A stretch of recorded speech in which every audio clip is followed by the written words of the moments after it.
Phone বন্ধ ছিল কেন? আমার ফোনটা নষ্ট হয়ে গেছে। তো একটাবার আমাকে জানাতে পারলে না? কিভাবে জানাবো? ফোন মেসে কারো থেকে ফোন নিয়ে আমাকে ফোন দিতে পারতে না? নাকি এখন আমার নাম্বারটাই মুখস্থ হয় নাই? ব্যাগ নিয়ে আসছো কেন? কারণ আমি একেবারে তোমার কাছে চলে আসছি নাফিস। হ্যাঁ, ভালোই করছো। তুমি কি আমার কথা বুঝতে পারছো নাফিস? আমি তোমার সাথে একবারে থাকার জন্য চলে আসছি। আমি আর ওই বাসায় ফেরত যাবো না। এই মানসিক যন্ত্রণা আমি আর নিতে পারছি না। তা আমি তো তোমার কাছে একটা বছর সময় চাইছিলাম। এটাই আমার বিসিএস এর শেষ বছর। আমরা দুজন মিলে সবকিছু ঠিক সামলে নেব। আমার পকেটের অবস্থা তো দুর্বিষহ। 127 টাকা আছে। দাও, আমাকে দাও। এখান থেকে কাজী অফিসে যেতে কত লাগতে পারে? 20 টাকা। 101 টাকা হচ্ছে আমার দেনমোহর।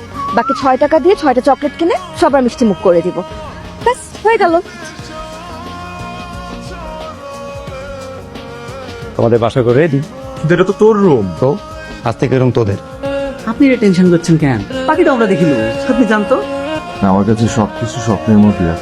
সবসময় আমার সাথে এভাবে থাকবো তো? আমিও তোমাকে সব সময় এভাবে আঁকলে রাখবো।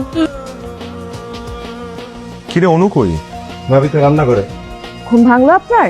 সকালে নাস্তায় কি খাবে? রুটির সাথে ডিম দিলেই হবে নাকি আলু ভাজিও করে দিব? কিছু করা লাগবে না, আমি সবার জন্য নাস্তা নিয়ে আসছি। আচ্ছা, তোমাকে আজকে একটু অন্যরকম লাগছে।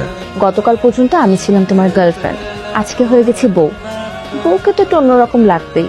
তাহলে এক কাজ করি, আজকে সারা দিন আমি আমার বউর দিকে তাকিয়ে থাকবো। বউ আজীবন থাকবে। আজকে বউয়ের চেহারা না দেখে একটু বইয়ের চেহারা দেখেন। বউ তো আর চলে যাচ্ছে না। কে খাবার কই? কোথায় তো পেটের মধ্যে ইঁদুর ধরে গেছে। আমার তো ভালোই লাগছে, একটা পরিবার ছেড়ে নতুন আরেকটা পরিবার পেলাম। এই গরম গরম খিচুড়ি, হাঁসের মাংস। রান্না কিন্তু আসলেই মজা হয়েছে।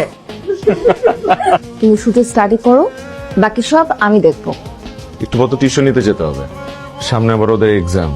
তোমার জায়গায় যদি আমি প্রক্সি দিতে যাই, তোমার মতন এত ভালো টিচার হতে পারবো না, কিন্তু পড়াতে তো পারবো। এত সাপোর্টিভ একটা লাইফ পার্টনার কিভাবে পাইলাম? চল। কিরে গাড়ি কেন? এসি গাড়িতে যাবি, মাথা ঠান্ডা থাকবে। এক্সাম হলে যায় লেখে জাস্ট উড়াই দিবি। বলে ব্যথা পাইছো? আরে তেমন কিছু হয়নি। চলো ডাক্তারের কাছে নিয়ে যাই, আসো। আরে ডক্টরের কাছে নিয়ে যাওয়ার মতো কিছু হয় নাই তো। এক্সাম কেমন হলো? ভালো হয়েছে। কি অবস্থা? কি হয়েছে আমাকে বলো। তুমি প্রেগনেন্ট? আসলে তুমি আমাকে বলবো না এটা। মিষ্টি নিয়ে আসি। আইসিয়াক নাফিদ, এই মুহূর্তে আমাদের বাচ্চা নেওয়াটা কি ঠিক হবে? কেন ঠিক হবে না? সামনে তোমার পরীক্ষা, এগুলো সামনে নিতে কষ্ট হয়ে যাচ্ছে। তারপর নতুন সন্তানের আগমন। আপনি বিসিএস দিবেন, ক্যাডার হবেন।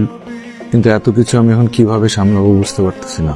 সংসার খরচ, বাসা ভাড়া, আমাদের খরচ। চিন্তা কিছু নাই, আমরা আসি তো। সবাই মিলে একটা বিজনেস দিলে কেমন হয়? একটা খাবারের ব্যবসা দিলে কেমন হয়? আমরা কিন্তু চাইলে অনলাইনে এই বিজনেসটা করতে পারি।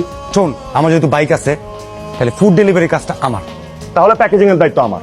আচ্ছা, সবাই তো সবার দায়িত্ব বুঝে নিল, আমার দায়িত্বটা কি? পড়াশোনা করা। মোহাম্মদপুরে ডেলিভারিটা কিন্তু দুপুর 12টার মধ্যে হতে হবে।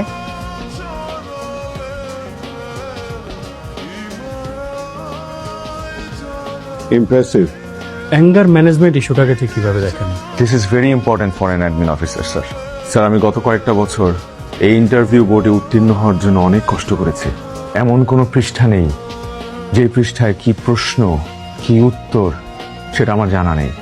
সবকিছু আমার মুখস্থ।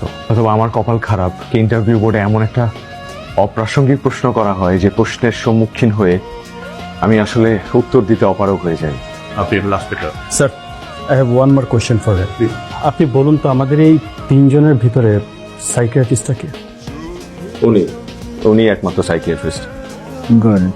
কি হলো, তুমি ঘুমাওনি এখনো? ঘুম আসতেছে না। তুমি কি টেনশন করছো? এত টেনশন করার কিছু নেই, যা হবে তা তো হবে। তোমার রেজাল্ট তো অলরেডি পাবলিশড। আমি কি চান্স পাইছি?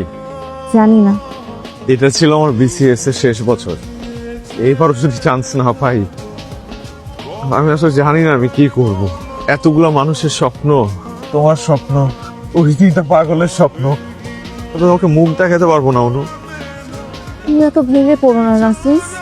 আমি আমাদের বাবু আর বিজনেস নিয়ে খুব সুন্দর করে জীবনটা পার করে দিব। দোস্ত, দোস্ত, ভাই দোস্ত,